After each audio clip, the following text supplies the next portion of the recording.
So we give continuation to chapter 13. Do not let your left hand know what your right hand is doing. I believe you complete item 12. Today we start with item 13 that is still dealing with beneficence. It's a long chapter. I guess Kardec see the need of really stress the necessity of charity and to exercise the true charity as taught by Christ, benevolence, indulgence, and forgiveness. So that just a very quick recap of what we have seen so far in the chapter. Do not let your left hand know what your right hand is doing. In a sense, it really means that to exercise charity in a way that you present the result of the work, but not necessarily the worker.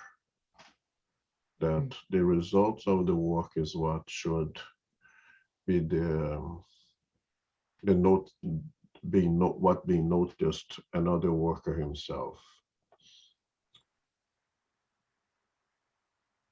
To reach one level, perhaps ahead, no, certainly ahead for us, to be able to exercise that charity, benevolence, indulgence, and charity in a very simple and natural way that does not require a tremendous amount of effort for us to do so.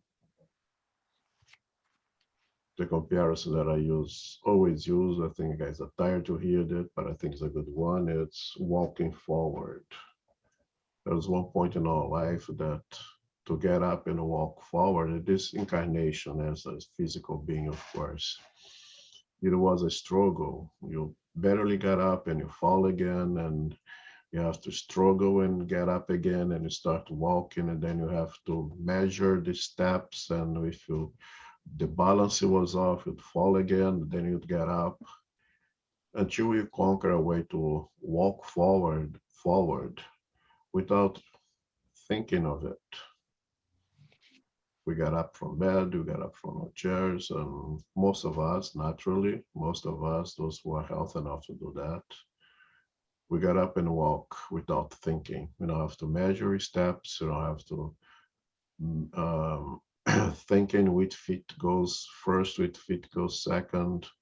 We don't have a problem with balancing if you're walking just forward naturally.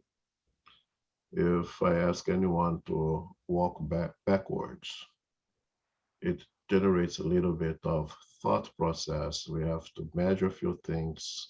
It's not a natural thing for us to do. If I ask you to walk in a pattern, let's say 3 steps forward, start with your right hand, with your right foot, 3 steps to the left, 3 steps to the right, then it really becomes a completely thought process, and you have to really train yourself to be able to do that. The day that you gain the ability to exercise charity, like walking forward, then we had to reach that level of do the work in a way that your right hand is not even noticing what your right hand is doing, or vice versa. Mm-hmm. Naturally, it's a working process, but still the ones who are struggling to stand and take steps forward without falling, and certainly every once in a while you fall, but there are also always the good spirits around us, incarnate and discarnate, to help us, to give us a hand to stand up again and continue to walk, and we are strength, our power to eventually do the work of charity in such a natural way as walking forward. And then we talked about what is charity. Charity being this agglutination, so to say, of all virtues. Is the combination of all virtues combined to be able to practice completely in an absolute form of charity, which again, we are far from it, but we should take strides to do the best that you can on that.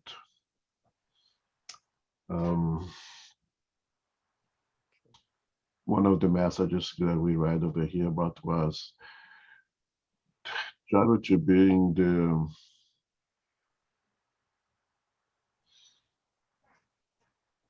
the cause of providing us the most ample form of happiness that it could achieve.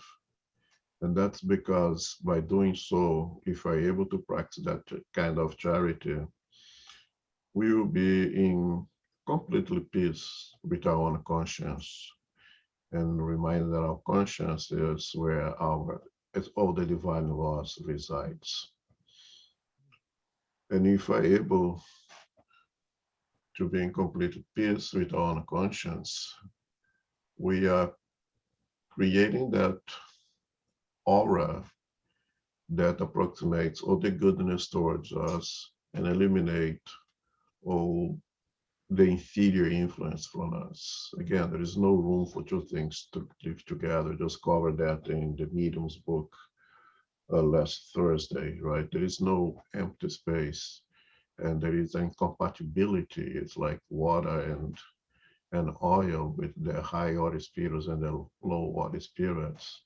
And there is a natural hierarchy of the good spirits over everyone else, so that once they approximate, they occupy that space, their power, the power of their love, is irresistible and cannot be overcome by low order spirits. And through the exercise of charity in a consistent base, we create for us that aura that allows us to be in a perpetual relationship with these good spirits and prevents any inferior energies to approximate and cause us any kind of distress. So this is a sum of what we have read so far. Of course, I missed a lot of things because the richness of the messages are so big that my ability to catch everything and to remember everything is perhaps I'll only gave you guys 5% of it. But it's a beautiful chapter. The topic of beneficence it's long, and you can see here that the spirits and Kardec who are responsible for this book really is stressed on this part of Christ's teachings and devoted many pages only on the topic of beneficence. And today we continue with item 13, with a message of Caritas, which is, again, in my opinion, a pseudonym. Someone, a high order spirits, naturally, that says that he was a martyr in Rome. So perhaps one of the primitive or the early Christians who took the pseudonym of Caritas, which from the Latin basically is charity, of the action of doing good to others. All right. So let's read item 13. Okay. Number 13. I am called Charity, and I am the main road leading to God. Follow me, for I am the goal toward which you all must strive. This morning, I went on my usual rounds. With an afflicted heart, I had come to tell you. Oh, my friends, such misery, so many tears, and so much you must do to dry them all. In vain, I tried to console poor mothers, telling them, courage. There are good hearts watching over you. You will not be forsaken. Patience. God is there. You are his beloved. You are his elect. They seemed to hear me and turned toward me their big worried eyes. I read on their poor faces that their body that tyrant over the spirit, was hungry. And even though my words might have brought a little peace to their heart, it did not fill their stomach. I told them again, courage, courage. Then a very young, poor mother who was nursing a baby took it in her arms and held it out into empty space as if to ask me to watch over that little being who had, okay, the little being that who had received only insufficient nourishment from barren breasts. Elsewhere, my friends, I saw poor elderly people out of work and consequently homeless, tormented by all sorts of suffering arising from necessity, and ashamed of their poverty, and having never begged, they did not dare employ the mercy of passerbys. With a heart full of compassion, I, who had nothing, had made myself a beggar for them. And I go everywhere, encouraging beneficency and inspiring good thoughts in generous and compassionate souls. That is why I have come here, my friends, and I say to you, everywhere abound unfortunates whose cupboards are without bread, whose hearts are without fire, and whose beds are without blankets. I do not tell you what you should do. I leave the initiative to your good hearts. If I were to tell you how to proceed, you would derive no merit from your good deed. I will tell you only, I am charity, and I hold out my hand to you on behalf of your suffering brothers and sisters. But if I ask, I also give, and I give much. I invite you to get, I invite you to a great banquet, and I furnish you with the tree from which you will all be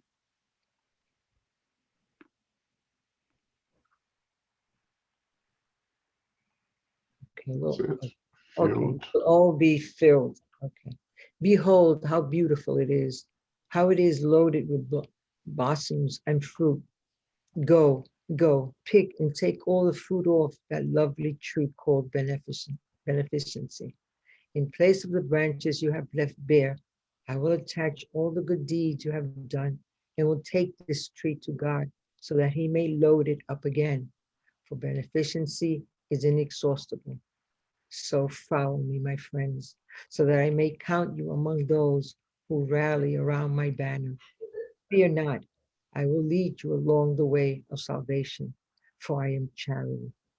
Caritas, Martin Monroe.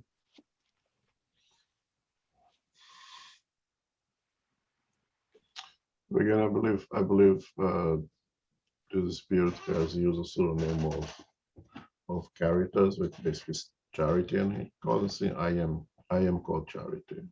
Mm. So it's a representation of this agglutination of all virtues, as I have said over here. It's not one virtue, it's the combination of all the good virtues. And an invitation, follow me, for I am the goal towards which you must strive. And I was thinking, what does it mean by follow me? And if charity is the combination of all virtues together, and again, water and oil uh, do not mix. In order to conquer virtues, you need to eliminate vices. It's almost like a switch one thing to another.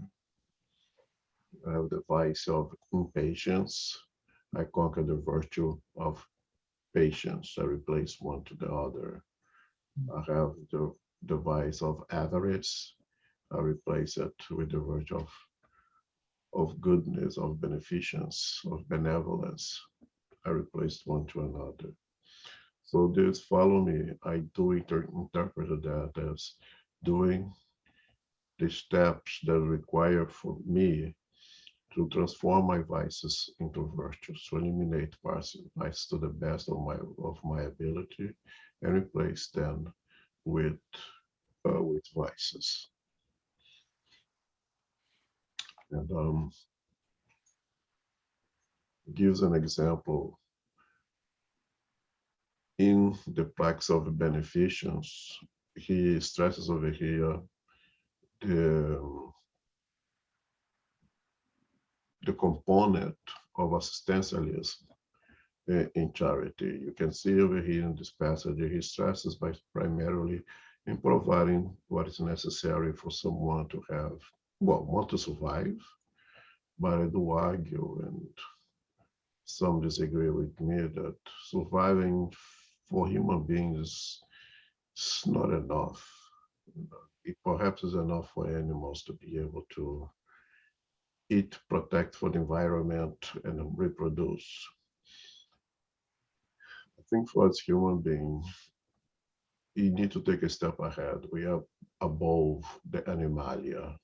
As humans, we are above animalia. For animals, it's okay to have enough to eat, to drink, to provide protection against the environment, and to be able to reproduce. I think for the dignity of the human being, we need a little more than that. And existentialism is to provide to the best of our abilities, of course, what is necessary to have a dignified existence. And yes, someone will say that's not the same throughout the world. Absolutely not. The necessity of someone living in New York City will not be the same as someone living even in Mississippi, or perhaps someone living in Nicaragua or in sub-Saharan Africa will be different from someone living in the Sahara Africa. So yes, I will be the first one to agree that there is differentiations, and we should accommodate for those differentiations. Life is different, environment is different, cultures are different. Um, Therefore, necessities are different. And I believe that part of this small but extremely important percentage of beneficence, there would be the assistencialism to provide the physical needs, basically, to dignify our brothers and sisters' lives out there, beyond just plain survival. Of course, you have to take step by step. One, survival, food, shelter, clothes, and then you go beyond that to other things that are also important to us, like a minimum of education, a minimum of proper hygiene, and so forth and so on. I mean, we all know those things.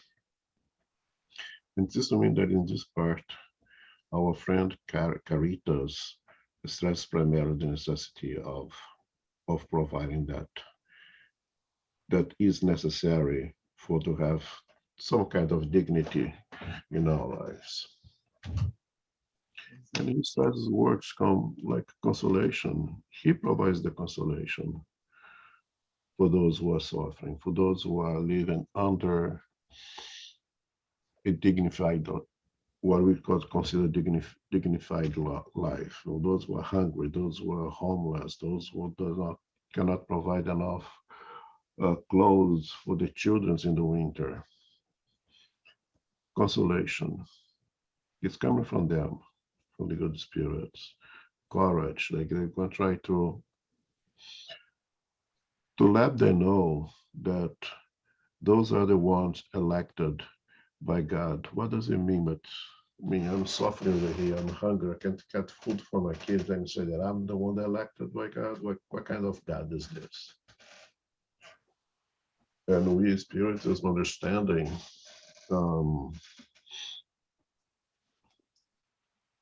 reincarnation, understanding the necessity that this is not a resort that you come for vacation. Each reincarnation is an opportunity to work, and to work very hard to do exactly that, to eliminate vices and conquer virtues. Perhaps those who are going to so much difficulties right now are the ones being elected by God, the ones who merit the opportunity to go through this experience. who had developed enough, who have now evolved enough to be able to benefit from these very difficult trials. Because Christ has told us that our Father not put a weight in our shoulder that is too much for us to carry. If it's given to us, oh well. If you conquer the right to carry it, it's because we have the muscle power to do so. Which is hard to understand without the concept of the eternity of the Spirit, the predestination to an eternal, to an absolute happiness that is conquered through our own effort and work through multiple reincarnations. Then it becomes easier for us to understand this concept, to be one of the elected by God means that you come over here and have to endure hardship, because it also means that you have evolved enough to be able to deal with these difficult trials. Will you? Then it's up to our free will. That's where the issue of free will comes. To the exercise of our free will, if we're able to endure those hardships, we'll be able to conquer the fruits of this hard experience and not have to do it again, not have to go through that again. But having said that, that's between them and God, or between us and God. Perhaps we are in that situation as well. From we, the third party, the one about witnessing the suffering, the hardship of those brothers and sisters, we are not to be in a position to say, oh, if they are going to that suffering, it's because God wants them to go through it, so let them do it. If they have this opportunity to learn all they have to learn for this hardship, let them go through it. No, our position should be the opposite. Our position as brothers and sisters, and especially as Christians and especially as Spiritists, is to provide whatever we can to minimize suffering to others. Whatever we are capable to assist is our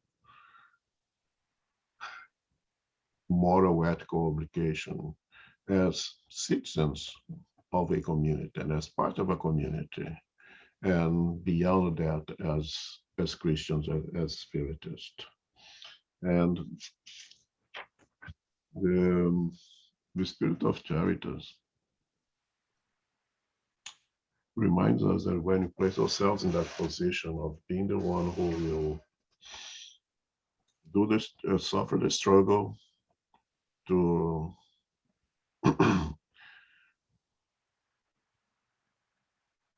to accept but not to resign, in a way of sit in a corner and just suffer, but to try to do our best to elevate, to accept assistance, because we hear those who are ashamed of their poverty and never beg. So charity goes and beg for them, for them.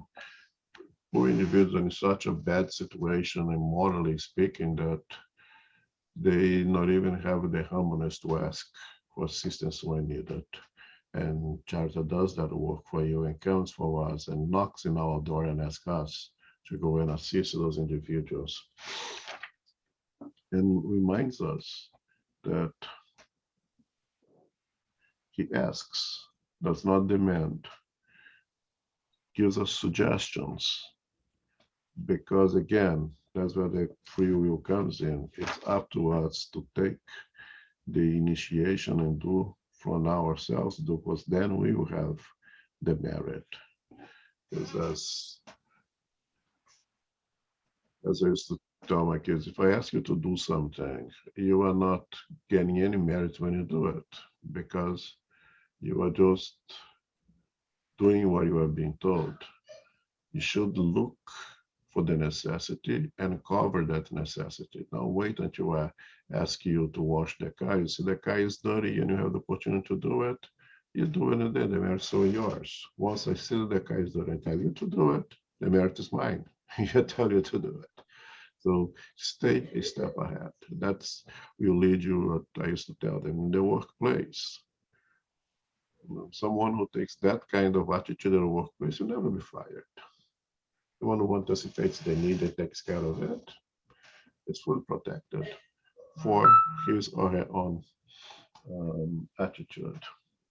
The same thing here. But if we do things because Jesus tells us to do, or because God tells us to do, or because the good spirit is bothering our conscience and for us to do it, the merit is there. So if I take the initiation of assist out of my own heart, the merit is all mine, 100% mine. Mm. And once you take that attitude, go forward. Don't look back, don't fear. They are there, they'll guide us, they'll protect us, and they will provide us to be able to provide.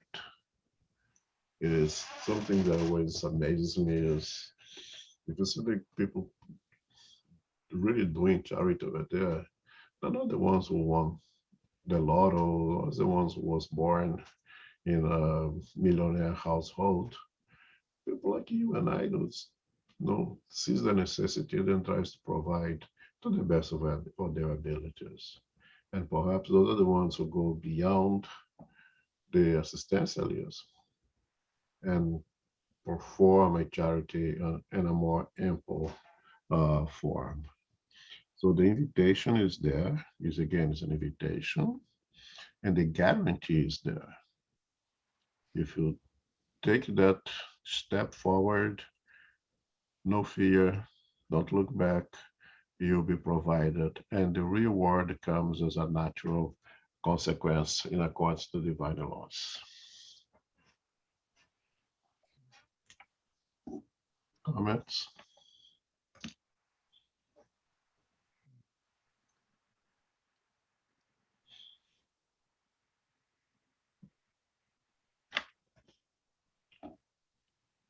Okay, continuing item 14 then.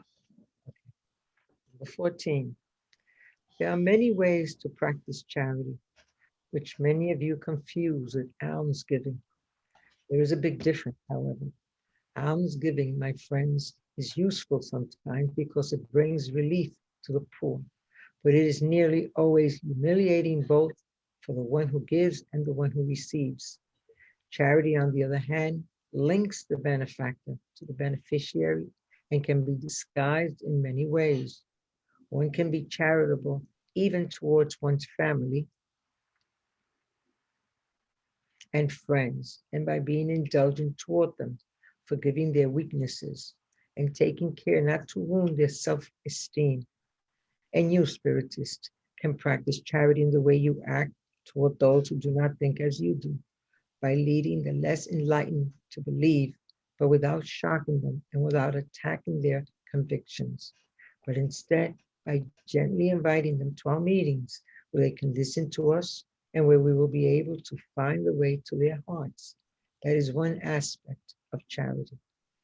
Now, listen to what charity means for the poor, those disinherited by the world but recompensed by God, if they can accept their poverty without complaining.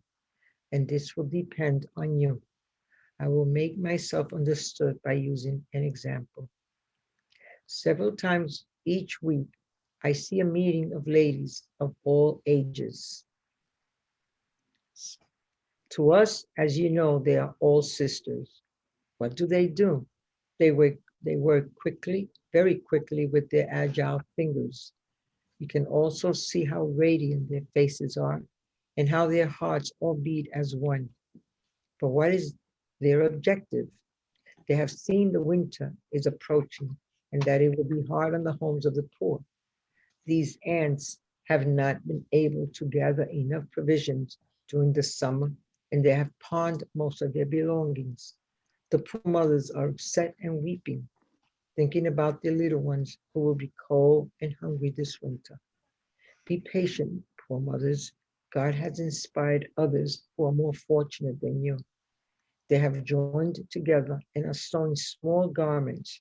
And one of these days, when snow has covered the earth, and you complain by saying God is not just, which is what those who suffer normally say, one of the children of these good workers turned into servants of the poor will arrive at your doorstep. Yes, it is you for whom the poor, will arrive. Okay. Yes, it is you for whom they are working, and your complaining will be turned into blessings. For love follows close behind hate in the hearts of the unfortunate. Since all these workers need encouragement, I see communications from good spirits coming to them from far and wide.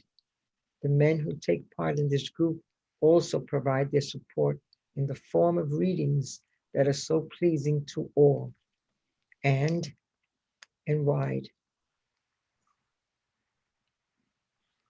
Okay. In order to reward the zeal of Okay. all. Okay. The men who take part in this group also provide their support in the form of readings that are so pleasing to all. And in order to reward the zeal of all and each one in particular, we ourselves promise these industrious workers a good, a good clientele that will pay them with blessings, the only currency used in heaven. We further assure them, without fearing to do so, that this currency will not be lacking for them. Caritas.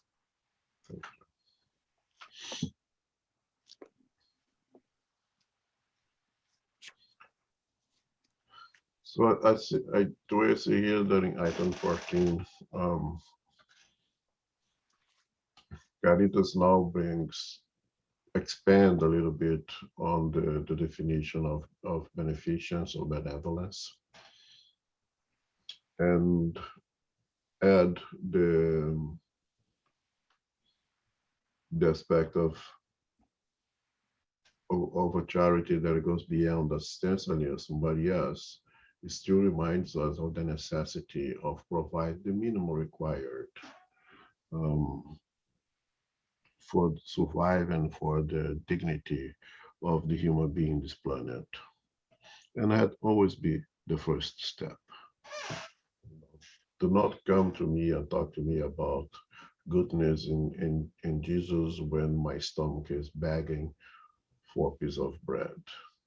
Do not talk to me in being good and being patient. Wait when it's 30 degrees weather outside and I have not even a light jacket to cover my skin. We need to provide those physical, basically material things uh, before we can try to expand it. As again, my Teresa would tell the ones that are sister so weak, I cannot give them the fishing pole for them to fish for themselves. I must give them the fish so they can get stronger and eventually learn to fish for themselves. So there is this necessity of providing the minimum necessary even before we start talking about anything else. Was very common, perhaps it's still very common that Spiritistas in Brazil to offer soup once or 2 or 3 times a week for the poor, and great majority, at least to my experience, would come in, get the food, get the old clothes begin to them, and walk away without ever giving a moment to think about what is that place, what is this spiritism thing is, what they're there for the food, they're there for the old clothes, and they walk away not really interested in the what goes beyond that. That's where they stand right now, and you provide for them because we know that's what they need right now. Hopefully one day they'll sit and listen a little more, but when you provide soup for someone, you will provide something for their body. If they care to stay for something beyond, good for them. We don't stop there. And it's also the first step for the giver. not for the one to receive. And it is because it's the easiest part, to devote a little bit of time um, preparing the soup, serving the soup, taking a little money from my pocket. So everyone, the little money for everyone together, we can make a big pot of soup.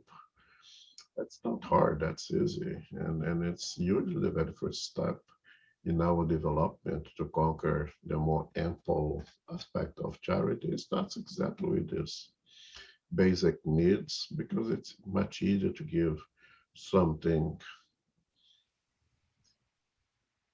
than to give ourselves, to give more of ourselves. And again, we go steps by steps. Evolution does not go by big leaps. It's little small leaps, step by step. So it's always the successfulness, if not always, at least more often. The first step for both the one receiving, because you need to supply that basic necessity, and for forgiving, because to provide the basic necessity is much easier than providing ourselves. And then he brings something that to me was a very nice and new angle of looking at this aspect of beneficence when he says, I'm giving my friends is useful sometimes because it brings relief to the poor, but it's nearly always humiliating for both the one who gives and for the one who receives. Charity, on the other hand, links the benefactor to the beneficiary. That's to me is a great, beautiful way of looking at it that I haven't noticed before. The word links over here is so important, links the benefactor to the beneficiary. The providence of the basic needs, it's something almost apersonal, right? If I want to assist the Red Cross and provide relief for the natural disasters that is happening among us so often, we we write a check, whatever number is in that check, and we put in the mail and send to the Red Cross. It's beautiful. It's a wonderful thing to do, but it's quite impersonal. It goes somewhere. You have no idea where it's going, and we like to believe that it's going to the right hands to those who truly need it, and I personally believe so. But that is somewhat personal as well. But the difference here is that when you go beyond the beneficence, you provide the real. I'm sorry. When you go beyond the assistencialism, you get a little bit more personal. Now there is a link between the benefactor and the beneficiary. That's the example that I used to say was when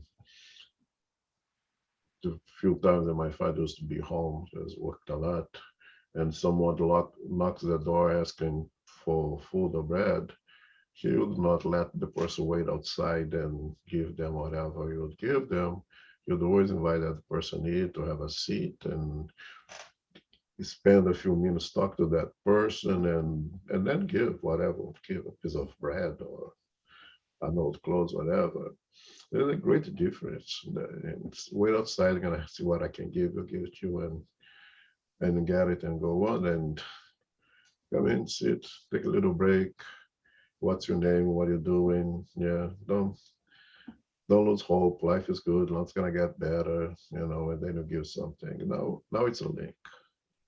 Now it's a relationship. Because that bread that guy's gonna eat is gonna be gone. That clothes, it's perhaps not even gonna fit him or her, and it's probably gonna go to someone else. But that few minutes that this person who was dignified as a human being, not a simple beggar, that is an established relationship that goes way beyond the existentialism, the little money that goes away. So I think this link, the benefactor to the beneficiary, is such a beautiful new, at least for me, a new angle to differentiate existentialism from true beneficence. And again, not discarding the necessity to give the bread, to give the old clothes or the new clothes, whatever, but to add to that to go beyond that, to establish a link of the benefactor and the beneficiary. I thought this simple sentence is perhaps the most important point in this little reading right now.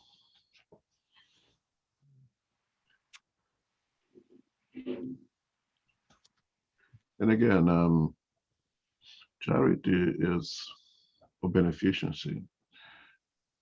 The need for it's all around us. It's close to us at all times. It's to our families, to our friends, just by being indulgent to them, just to be a little bit more patient with their difficulties, just to understand that perhaps that person is a little deficient, so to say, in this or that aspect. And as we stimulate them to overcome that deficiency in a calm, positive manner, we are also developing patience and ability to deal with that without humiliating them, without putting them down, without lowering their self-esteem, without creating unnecessary quarrels. This is a very important point of charity in a sense that goes beyond the existentialism. And then he speaks specifically for us spiritists. Though here is really for us who have found in Spiritism a good tool to help us to advance as a tiny spirit. If you truly believe that it's good for us, we have to truly believe that it's good to others. That if it's good for me, it'll be good for my wife, for my kids, for my co-workers.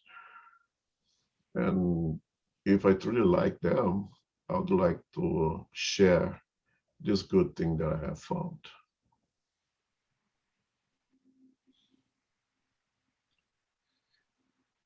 Now, how do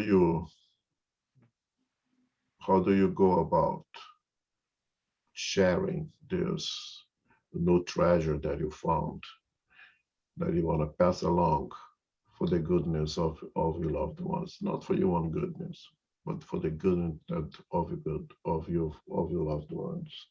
If it's good for me, if it's good for others as well. And Caritas tell here that it is charity if you are able to do that. But you need to do it in a way that it's inviting, that it's gently putting out our views or what the teachings of Spiritism talk to us without forcing anyone into anything, without putting down their beliefs, their religion or lack of it, without seeing ourselves as superior to anyone in any way, because we are not. The fact that we have embraced this doctrine does not make us superior to anyone. Personally, I believe that it gives us this new wonderful tool to assist us to improve, to get better. But not that you are already better, because then we didn't need this. If you have a tool in our hand to help us to improve, it's because you are not that good yet. Because those who are really good, they don't need this tool anymore. We need to take this as with humbleness and do not force us upon others. Do not think that we are superior than others just because we have embraced this doctrine. But again, if I think that it's good for me, I like to believe that it's good for my family, for my co-workers, and if I have an opportunity to introduce them to it, to introduce it to them, I guess is the right way, right? Introduce it to them, then I should do so, because that would be charity. But in a way that it's inviting and not forcing, is a way that it does not offend their beliefs, that not offend their religions or lack of it.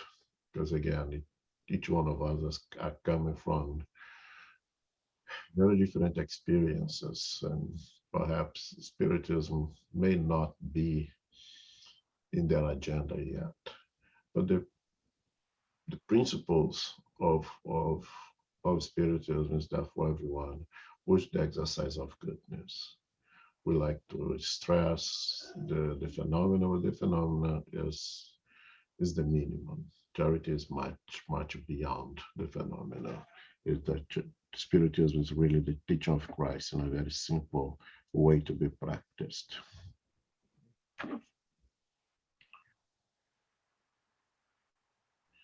And again, talking about here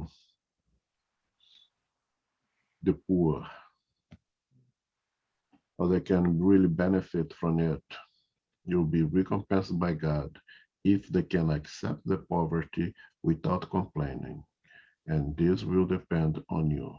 When I read this will depend on me, I said, wait a minute, what do I have to do with this now? Don't I have enough in my quarter to deal with? Don't I have enough of my problems for me to deal with? Now I have to be responsible for how those individuals will accept the poverty without complaining, and says, hey, and this will depend on you. So no, that's too much. I can handle this. And of course, I have to reflect a lot of what that means. We are proud for individuals. We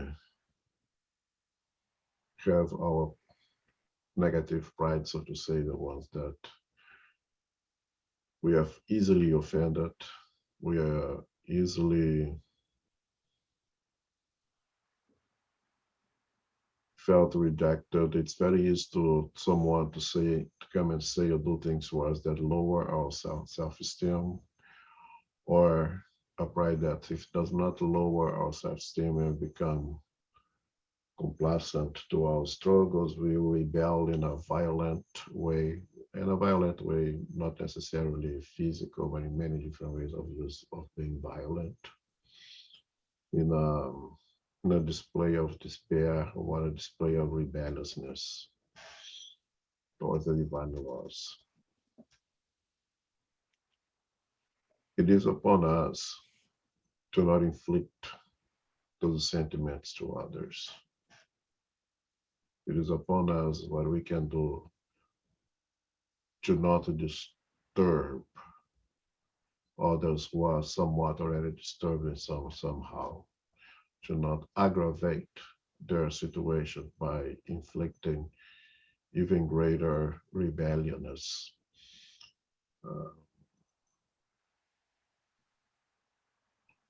Chico Xavier used to say something interesting, that we are like a lake with crystalline waters that is calm, and when it's calm, that the wind's not blowing, it's almost like a mirror, so peaceful, so calm, and the clear, clean water. But unfortunately, the bottom of this lake, there's a lot of mud yet. There's a lot of dirty, decaying leaves from trees and everything else right there. And doesn't take much, even a heavy wind and step on it to bring up all the mud, all the dirtiness of the bottom of that lake, and disturb that water, and that water that was clean, crystalline, is now muddy and filled of ugly little things. Chico says that we are pretty much like that. That we should try to live our lives in a way that the winds does not disturb those waters, so we can leave those muddy old stuff to be decay and go away by itself is slowly in this process. And when I read this, I thought of that statement of Chico, and I say, Perhaps what he means is that let us not be in the wind that goes over there and lift up all that dirtiness that sits on the bottom. To not bring up all that negativity, all that really hard stuff that still sits in the bottom of that lake and transform that clean, clear water into turbid, muddy water. If we can do that, perhaps that's what Caritas is suggesting here, that it depends on us. If we cannot do good when we should, at least do not aggravate it. If we cannot calm down the wind, at least don't blow even harder, don't make it even worse. That's how I could make sense of this depending on me. Welcome, João. Thank you. Glad to be here.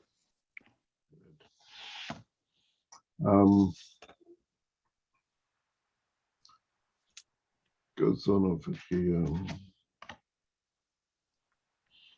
The necessity to help regardless. We have a tendency in our best effort to be charitable, to exercise charity. If someone does not take things the way we like to them and say, hell with this guy, I'm trying to help, it doesn't want to be helped, forget it. Because not only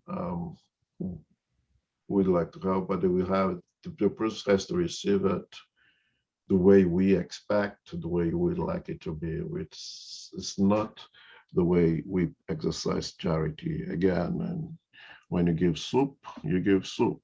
If the person sits to stay a little longer and leaves a little bit, it's up to that person. It comes tomorrow for more soup and walk away without even giving a thank you, that's fine. You give it, and you come back tomorrow and do the same thing. You come back the next day, you do the same thing, and you continue providing that soup the same way. And the day that he chooses to sit down and listen to the 2 minutes, man, you gain 2 precious minutes to be helpful to that guy beyond that soup. Mm. Right? That's just. Oh, when it says God's not just. No. Which is what those who suffer normally says. Here, Caritas bring the necessity for us to provide help to those individuals regardless. I don't care what you're saying. You need bread, here's the bread. I know that you're angry, I know that you're rebellious, I know that you think that life is not fair, the society is not fair, that government's not fair, that God has abandoned you. But if you give me a minute, I will talk to you and I will listen to you, perhaps more important. If you just be able to digest for a minute all the complaints of those individuals, you already provide tremendous amount of assistance.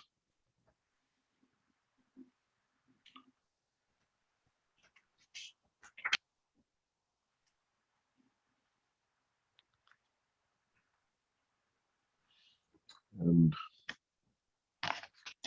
that's the next part.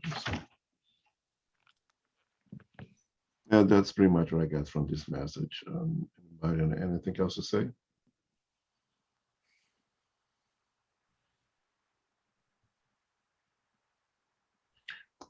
Okay, we'll move on.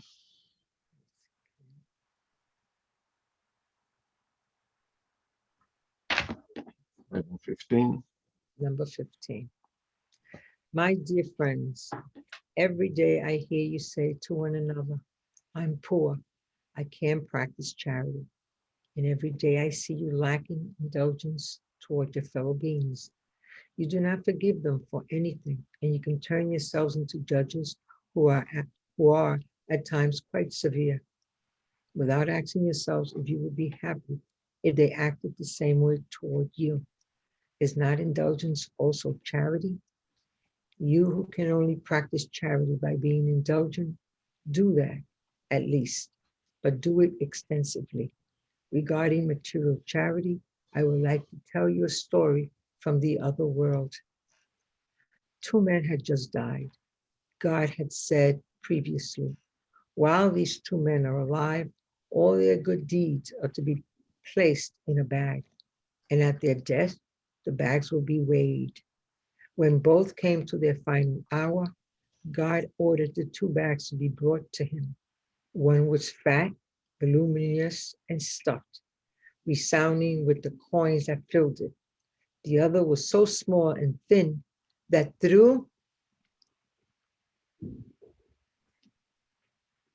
okay, through the cloth, that through the cloth,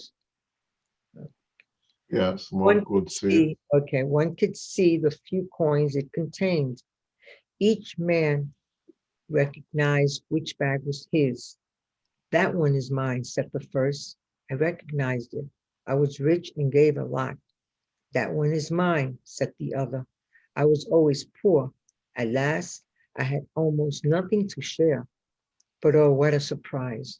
When the two bags were set on the scale, the fat one became light, whereas the small one became heavy, so that it outweighed the one on the other side of the scale. Then God said to the rich man, you have given much. It is true. But you gave to be ostentatious, ostentatious, and to see your name displayed in all the temples of pride. Moreover, while giving, you deprived yourself of nothing. Go to the left and be happy that your alms have counted for anything at all. Then he said to the poor man, you have given very little, my friend, but each one of those coins on the scale represents a privation for you. Even though you did not give alms, you practiced charity. And what is better still, you practice it naturally, without thinking that it would be taken into account. You were indulgent and you did not judge your fellow beings. On the contrary, you offered excuses for all their actions. Go to the right and receive your recompense, a protective spirit. Okay, so Hmm. I'll take it backwards on this passage. And what this protective spirit is suggesting to us is the difference between the plain pure existentialism from a more dignified beneficence, the to give of yourself more of your belongs. And it's just a differentiation of the parable of the passage of the widow in the temple who gave, when Jesus with the disciples in the temple watching those who are prosperous going over there and put big coins in the thing where they give the alms, and the little widow gave the minimal smallest piece of coin over there. I forgot the name of it. And Christ invited the disciples to pay attention. Look, how that woman have given much, much more than all the rich ones who put a great amount of money over there, because she gave what would be missing for herself. She gave even beyond her needs. And that is the biggest possible giving that one could give. I don't think that nowadays we need to deprive ourselves any longer, unless there is a true necessity. And by that I mean a very simple way that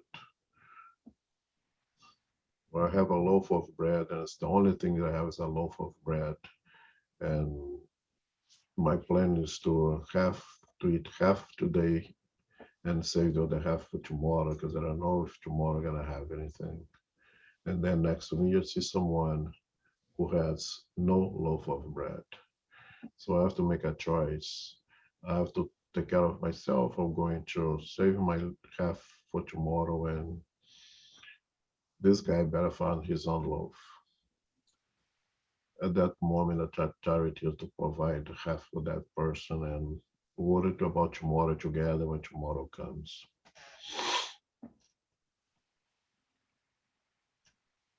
That in the world that we live today in, it's not really necessary that we deprive ourselves from things for the necessity to help others. But if it comes to it, then the true Christian would act in that manner. That I would, again, use the suggestion of Christ, be more like the birds that would not ask what is going to be tomorrow. Be more like the lilies on the valley, the repetition of something that is already in the first testament. I forgot from which of the prophets. I like to believe that today, in the world that we live today, we don't really need to deprive ourselves. And the reason for that is most of us have somewhat in abundance. Most of us have enough to assist without depriving ourselves. If it comes to it, again, I'll share my loaf today, and I trust the divine providence will provide at least another half tomorrow. And both my friend and I, who was hungry, will be given tomorrow.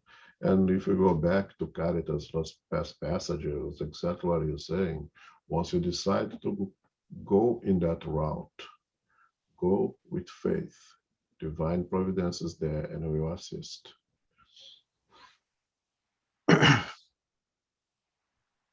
And then that's going backwards, right? Because the first paragraph to me is perhaps the most relevant. Here's the one with indulgence, right? When it says,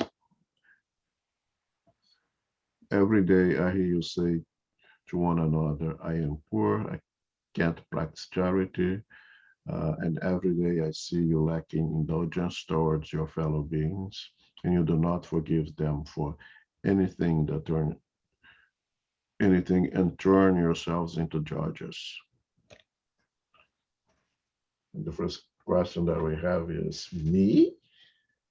Not me.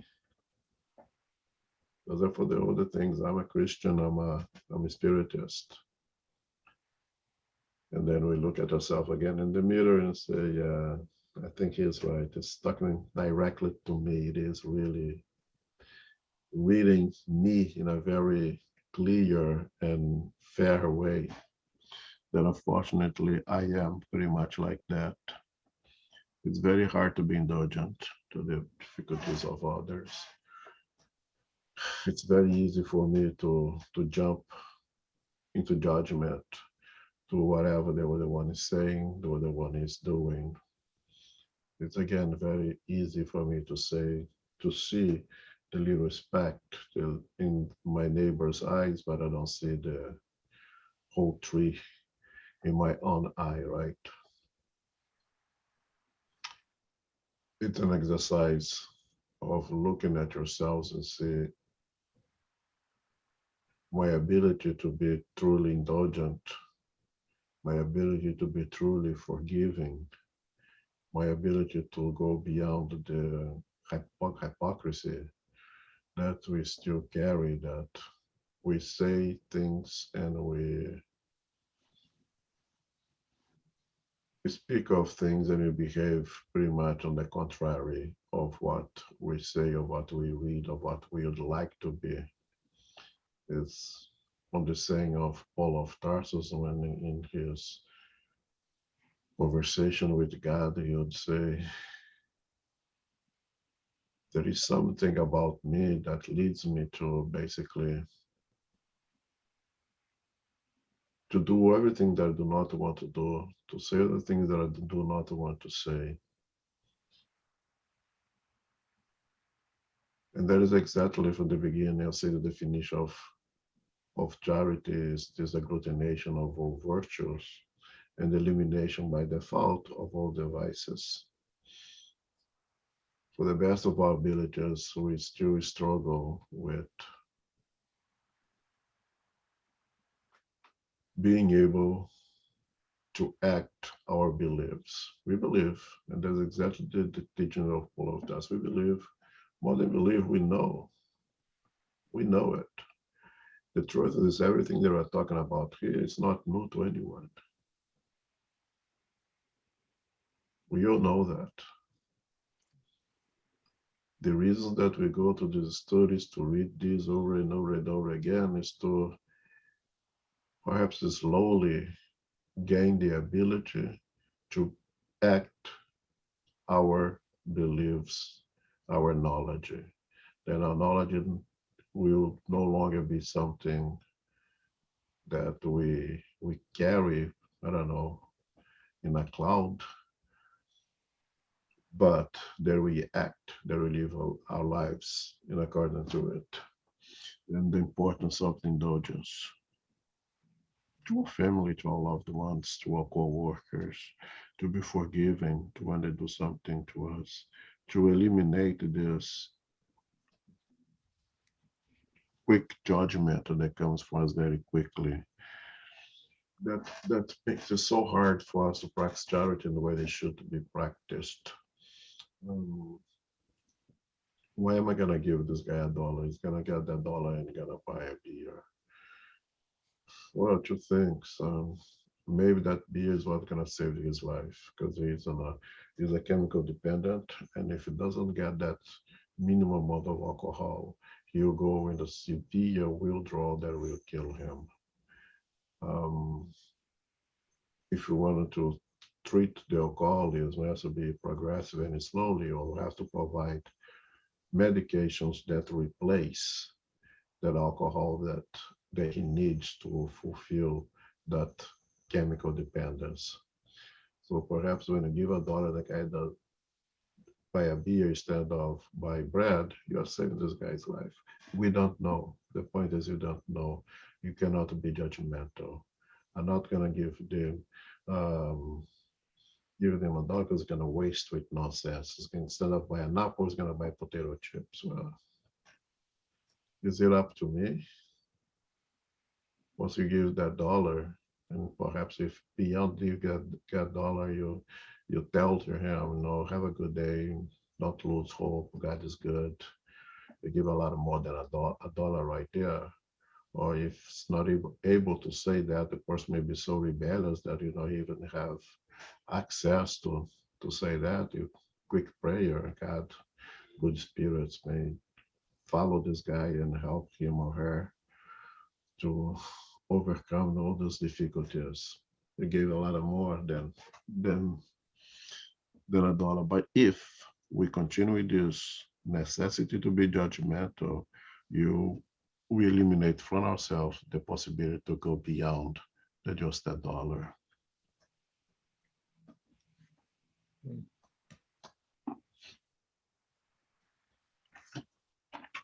Any comments?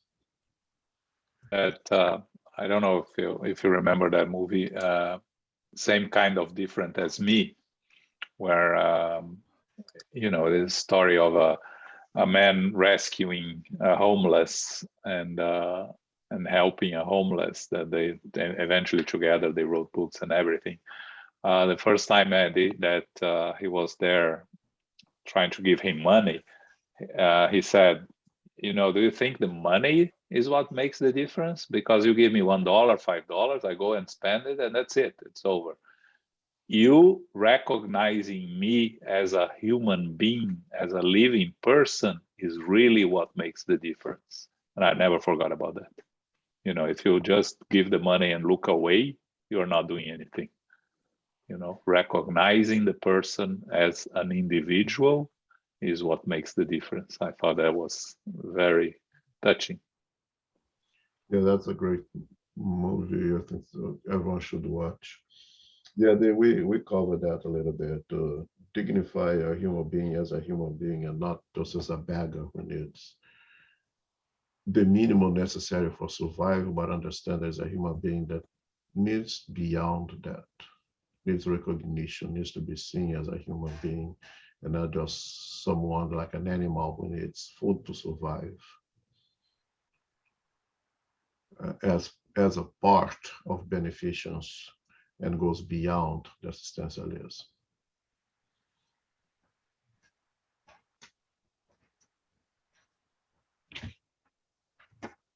I think we have time for one more, yes.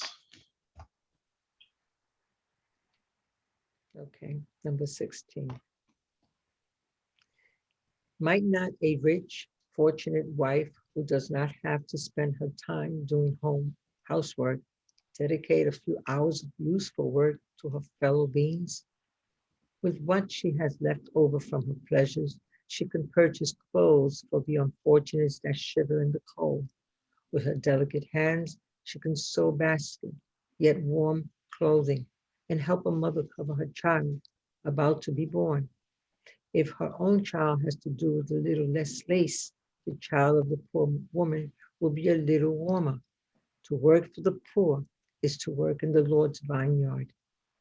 And you, poor laborer, who have nothing superfluous, but who, full of love toward your brothers and sisters, also want to give a little of what you have, give a few hours of your workday, your time, which is your only treasure. Make some of those fancy handicrafts that tempt the wealthy. Sell these products of your evening time, and you too will be able to provide your brothers and sisters with your share of aid. Perhaps you will have fewer ribbons, but you will have put shoes.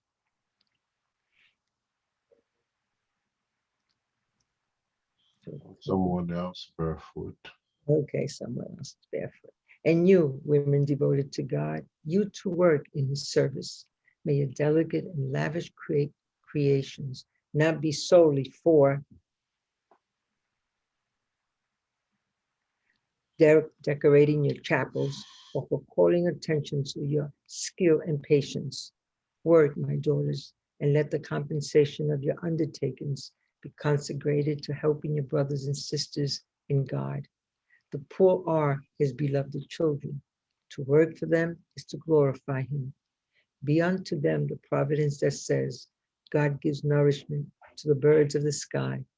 May the gold and silver threads that are woven by your hands be transformed into clothing and food for those who do not have them.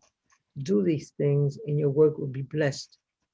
All of you who can produce something, give. Give of your talents, give of your inspirations, give of your hearts, which God will bless.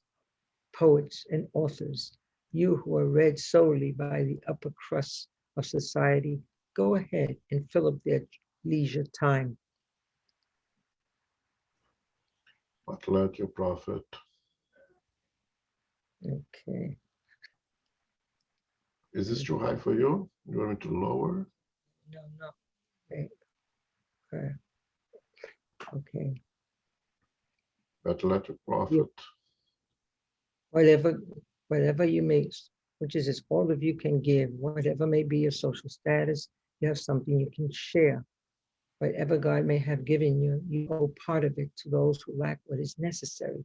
For if you were in their stead, you would be very happy if someone else were to share with you. Your earthly treasures will be a little less, but your heavenly treasures will be more abundant. There you will reap 100-fold while you have sown in good deeds on the earth.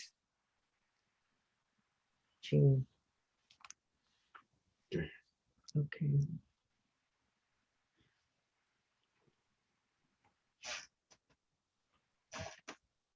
In this passage,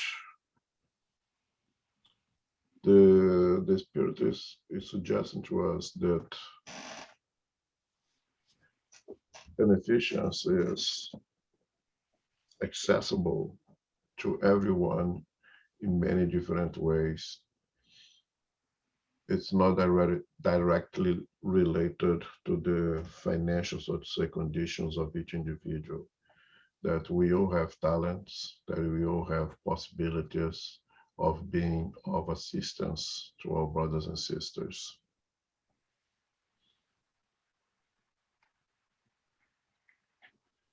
As I said, I believe that, at least in this part of the world, we live in a way that we don't really have to sacrifice ourselves to be beneficent to others. If the necessity arises, then yes, we should go ahead and do the sacrifice. But in the world that we live today, it's not really necessary. We don't give more because we're still very greedy or still very selfish. But working our way out of it to the best of our abilities, of course. Perhaps the most precious things that we have is time. I like to say is God's greatest ally. And if we can give our time to others, if we cannot provide anything else, we are perhaps giving the most important things that we have. And I always use the comparison of the soup. Maybe I don't have money to buy an onion for that soup, but I have a couple of hours that I can help cut the onion that somebody else bought. Maybe I have some cooking skills that if I can participate in providing the ingredients for that soup, I can perhaps cook that soup. Perhaps I have no idea how to cook anything and I don't have money, but I can put in a cup and serve. There is ways of being of assistance. There is a way of participating collectively for the betterment of the whole community that goes beyond the providing of material goods, but perhaps providing your time. And I specifically like when he stresses here the ability, the attributes of others. Someone who has, let's say, an ability of playing an instrument. During the time that you're providing soup for the poor, if you are able to, I don't know, perhaps play the guitar, bring a guitar over there and play some good, enlightening music and make that ambient a little happier, more festive, and a celebration of giving by you playing of music. I don't have money to buy the ingredients. I don't know how to cook. Every time that I try to serve, I kept burning my hands. And there's one thing that I'm good at. I can play the piano. I can play some nice, calming music. And to offer some nice, calming music for someone who is disturbed, it's such a great beneficence for those individuals. If we're able to read poetry, enlightening, beautiful poetry, it's such a joy that you can offer to others. There's so many ways. If you're good with engineering skills, without a college degree, but you're able to look at space and say, oh, we can maximize that space to have more people receiving the soup, perhaps eating what they are eating. If you just move things around this way and that way, using this mathematical engineering skills that you may have, you use it and you provide help to the community. So many ways to be charitable when you put yourself into doing it, when you take some time to do it, when you say, oh, it's Sunday, NFL, I cannot miss that for nothing. I don't care what's going on. I have to sit in front of the TV and watch the game. And then you say, you know what, today I'm gonna miss the game. I really feel like join that group and, I don't know, giving soup to the poor. You give a great step forward of being less selfish. You are able to make the football game less important and give more importance to giving soup to the poor. That's a great step forward of being less selfish. And in this process, you are helping others, but primarily you're helping yourself to free yourself of the virtue of the vices and conquering virtues. And again, it's like developing muscle. You need to exercise that muscle for it to develop. You have to break down those fibers and create connective tissue between the fibers so it can grow. It's not going to do by itself. So if today you are able to give up the game to give soup, tomorrow it become easier, the next day become even easier, and eventually Sunday is no longer NFL priority. Sunday is giving soup to the poor priority. Such a great step that it starts from a tremendous effort to get out of the couch and do something beyond watching the game. Steps that you can do it that is always available to us, that it just need to start. And as character reminds us, once you take that step forward, go with faith. We are behind you. We will give you the encouragement and you provide all that you need to gain that ability to free yourself from that horrible vice and transform that into virtue.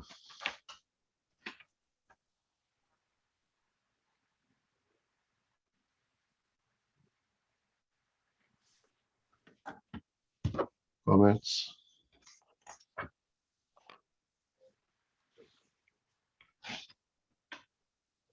I'm not gonna go into compassion right now because it's a long thing that hopefully we'll embrace some discussion.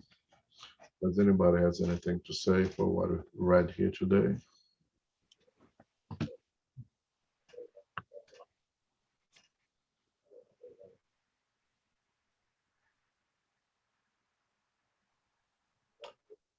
All right. Just an update on our Sundays then. On this, January has 5 Sundays.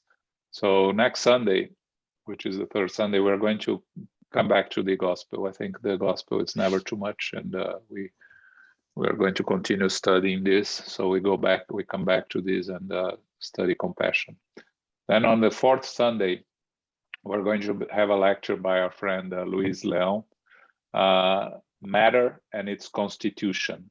Where we mentioned this lecture. So he's going to discuss a historical perspective of philosophical and scientific views of the concept of matter, evolving up to the present day.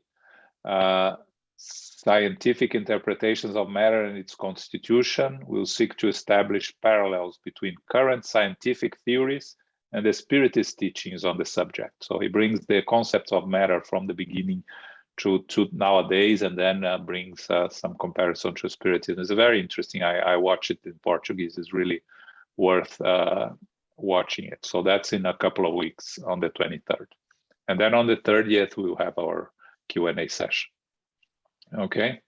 Just a reminder also, SGNY is closed for our presential meetings until further notice, until this Omicron virus clears a little bit and we can go back to have presential meetings. Okay, thanks. Thanks, Ron. Thanks, everyone. I hope it was useful. And Carol, can you give a final prayer, please? Sure. Thank you, Elmo, and thank you, everyone. Thank you, John, as well. Infinite Creator and Divine Providence, we are grateful to be together today for our study of the Gospel according to Spiritism, Chapter 8, Beneficence. We are grateful to know and remind ourselves that charity is love in action. Beneficence, indulgence, patience, and forgiveness are qualities of charity and love. We can accommodate according to the need and to the environment in which we find ourselves.